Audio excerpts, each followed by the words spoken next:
A Mind for Numbers: How to Excel at Math and Science, Even if you Flunked Algebra, by Barbara Oakley, is a guide to effective learning based on neuroscience and cognitive psychology. The author explains how to overcome the fear of hard sciences, beat procrastination, and master complex subjects using proven methods: alternating practice, conscious repetition, and spaced learning. The book is useful not only for students and school children, but for anyone who wants to learn to absorb new information faster and deeper. Barbara Oakley hated math in her youth and studied languages, but after serving in the army where she worked with radio electronics, she fundamentally changed her specialization and became an engineer. This experience inspired her to research how the brain learns. The book grew out of her famous course, Learning How to Learn, one of the most popular online courses in the world. The Russian edition appeared due to demand among programmers and technical university students. Part 1: The Foundations of Learning, Rule 1: Opening. This chapter is an introduction to the book's main idea. Math and hard sciences do not require innate talent, but are mastered through the right methods. The brain can be rewired, even if you previously thought you were incapable.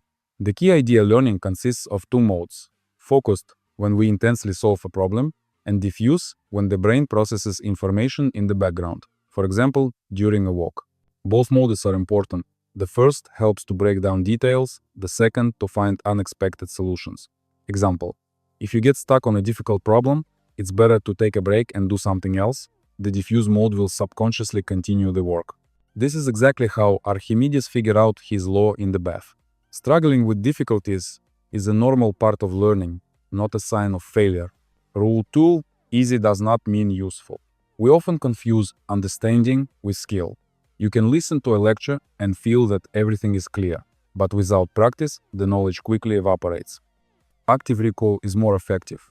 Close your notes and try to reproduce the material. Another powerful tool is interleaving alternating topics instead of rote memorization of one block. Example: when learning a language, it is better to mix words from different topics than to memorize lists.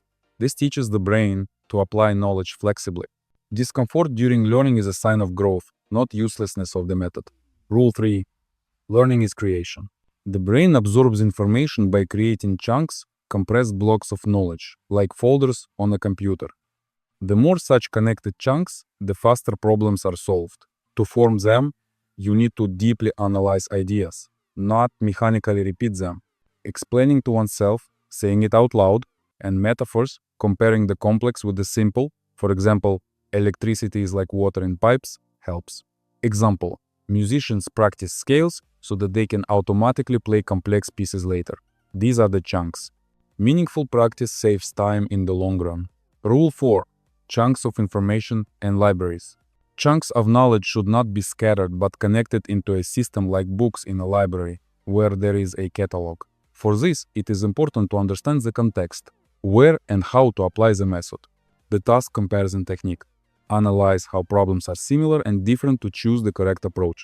It is also useful to solve problems without an example. This trains adaptive thinking. Example: in mathematics, the same formula, for example, the Pythagorean theorem, can be applied in geometry, physics, or engineering. It is important to see these connections. Flexibility of thinking is more important than rote memorization of formulas. Overall conclusion for part 1. The first part of the book breaks the myth of innate genius. Success in hard sciences depends on methods, not talent. The main tools are alternating modes of thinking, active recall, creating chunks of knowledge, and their systematization. If these principles are applied, even complex subjects become understandable. Part 2. Breaking down myths. Rule 5. Memory failures and how to avoid them. Forgetting is a natural process, but it can be countered. The more often you repeat information over a long period, the more firmly it is retained. The method of spaced repetition works better than cramming before an exam. It creates stable neural connections. If you learn foreign words by repeating them every other day, then every week and months, they will be remembered for a long time. But if you cram a list overnight, in a couple of days, nothing will remain of it. Memory requires a systematic approach, not heroic efforts at the last moment. Rule 6. Distributed practice. Studying a little but regularly is more effective than trying to master everything in one marathon session. Short learning sessions with breaks allow the brain to absorb the material more deeply. Example: 30 minutes of math every day will yield more than 5 hours straight on a weekend. This approach not only saves energy but also reduces stress. Small but frequent steps win in the long run. Rule 7. Understanding procrastination. Procrastination does not arise from laziness, but from the fear of discomfort. The brain avoids tasks that seem difficult or unpleasant, preferring instant gratification. The Pomodoro technique, 25 minutes of work plus 5 minutes of rest, helps trick the brain. Short time segments are perceived as less intimidating. Example: instead of thinking, I need to write the whole paper, you can start with one paragraph and often the process launches itself. Procrastination is a habit and habits can be worked with. Rule 8. Zombies, tools and habits. Many of our actions are automatic zombie modes, habits that the brain performs without conscious control. To change them, you need not to fight yourself, but to reprogram the triggers. The if-then method. Plan your reaction to a situation in advance. For example, if I open social media, I first solve one task. Example: if the habit of putting off studying is triggered by seeing your phone, you can put it in another room before starting to study. Habits are manageable if you work with their mechanism, not their consequences. Rule 9. Zombies versus will. Even useful habits can become enemies if applied mindlessly. For example, stubbornly staying on a task without breaks, I must solve this no matter what, often leads to fatigue and mistakes. It is important to switch between persistence and flexibility in time. If a solution does not come, it is better to distract yourself and let the diffuse mode work. Example: programmers know that sometimes a bug disappears after a walk because the brain finds a solution in the background. Blind persistence is not always useful. Sometimes you need to retreat to advance. Overall conclusion for part 2. The second part of the book debunks myths about procrastination, memory, and habits. The main lessons: forgetting can be controlled through spaced repetition, short regular sessions are more effective than marathons, and procrastination and bad habits are not laziness, but mechanisms that can be managed. If you understand how the brain works, learning becomes not only easier but also more interesting. Part 3. Tools and methods. What? Rule 10. Enhancing memory. Memory can be trained like a muscle, using special techniques. The Memory Palace method helps memorize information by linking it with visual images in a familiar space. The more unusual and emotional the associations, the better they are remembered. Example: to remember a grocery list, you can imagine a giant banana on the sofa in the living room and milk pouring from the chandelier. These vivid images will help recall the necessary items in the store. Our memory works through associations, and creating vivid mental images makes memorization more effective. More effective memorization. Repetition is the mother of learning, but only if done correctly. Active retrieval of information without peeking strengthens neural connections better than passive rereading. The technique of self-testing with intervals is a powerful tool for long-term memorization. Example: when preparing for an exam, it is useful to close your notes and try to explain the material out loud, and then check yourself. This approach reveals gaps in knowledge. True knowledge is verified by the ability to recall information independently, not by recognizing it in the text. Rule 12. Learning by example. Examples and analogies are a bridge between incomprehensible theory and practical application. Analyzing ready-made solutions helps you see general principles that can then be applied to new tasks. However, it is important not just to copy, but to understand the logic of the solution. Example: when studying mathematics, it is useful to analyze several variants of solving one problem to see different approaches and understand which methods to apply when. Examples are a starting point for independent thinking, not the final goal of learning. The power of the break. The brain needs pauses to process information. Short breaks during studying help avoid overload and improve material assimilation. It is especially useful to change activities, take a walk, look out the window, do simple physical exercises. Example: after 25 minutes of learning a new language, it is worth standing up, stretching, and looking out the window for a few minutes. This helps consolidate the learned words. Productivity is not only the time spent working, but also smart breaks. Rule 14. The self-test. Self-testing is not just an assessment of knowledge, but a powerful learning tool. When we try to recall information, the brain strengthens the corresponding neural connections. Regular mini-tests help identify weak spots before the exam. Example: after reading a chapter of a book, it is useful to close it and write down the main points, and then compare them with the text. This approach immediately shows what was remembered and what was missed.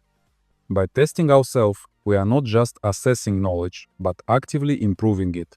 Rule 15. The influence of the external environment. The surrounding environment greatly affects the ability to concentrate and learn. Different places for different types of activities help the brain switch faster. Noise, clutter, or an uncomfortable chair can subtly reduce productivity. Example: if you always solve math problems at a clean desk with good lighting, the brain will automatically adjust to a working mood when it sees this place. Organization of space is the organization of thinking. Overall conclusion for part 3. The third part of the book offers concrete tools for effective learning, from memorization techniques to space organization. The main idea: you should learn not only hard, but smart, using the features of the brain's work. Vivid associations, regular self-checks, proper breaks, and a thoughtful environment turn studying from a painful process into a conscious and even engaging activity. These methods are universal. They work in math as well as in all other areas of knowledge. Part 4. Skill development. Rule 16. How to avoid overconfidence. The feeling of complete understanding of the material is often deceptive. Cognitive psychology research shows this. The Dunning-Kruger effect causes novices to overestimate their knowledge, while experts tend to underestimate theirs. Checking with real tasks and explaining the material to others helps reveal gaps. Example: a student who is confident that he has fully grasped the topic tries to explain it to a classmate and suddenly realizes that he cannot answer simple questions. This is a signal for deeper study. True competence is manifested in the ability to apply knowledge in practice, not in the subjective feeling of understanding. Rule 17. Exams and tests. Fear of exams often prevents one from showing the real level of knowledge. Preparation should include not only studying the material, but also modeling exam conditions. The difficult start technique, first trying to solve the most difficult problems, helps overcome panic during the actual test. Example: before a math Olympiad, it is useful to conduct mock tests with a timer, starting with the most difficult tasks. This trains the ability to remain calm under pressure. Conclusion: an exam is not only a test of knowledge, but also a skill that can be developed with special training. Rule 18. Unleashing your abilities. A creative approach to problem solving is often blocked by the fear of making a mistake. The free writing method, writing down all ideas without criticism, helps overcome this barrier. Alternating intensive work and periods of rest creates optimal conditions for insights. Example: a programmer stuck on a difficult problem begins to write down all possible solutions, even absurd ones. After a while, a workable idea that had not occurred during tense contemplation is found among them. True productivity requires both discipline and freedom of the thought process. Overall conclusion for part 4. The fourth part of the book shows how to take learning to a new level, from basic understanding to genuine mastery. Key ideas: a critical attitude toward one's own competence, special preparation for tests, and unleashing creative potential. These principles help turn theoretical knowledge into practical skills and learning tasks into opportunities for growth. It is important not only to know, but also to be able to apply knowledge in real, sometimes stressful conditions while maintaining flexibility of thinking. This is such a wonderful book. I have compiled a separate list of all the important theses from this book, along with all the techniques and tools, and created a step-by-step action plan that you can immediately implement in your life. You can get all this in my community, Place of Power. There, you will find a detailed text analysis with similar lists for each book being reviewed. The community has already thoroughly analyzed and made available to you hundreds of world bestsellers with a new analysis released every day. Follow the link in the description and use it.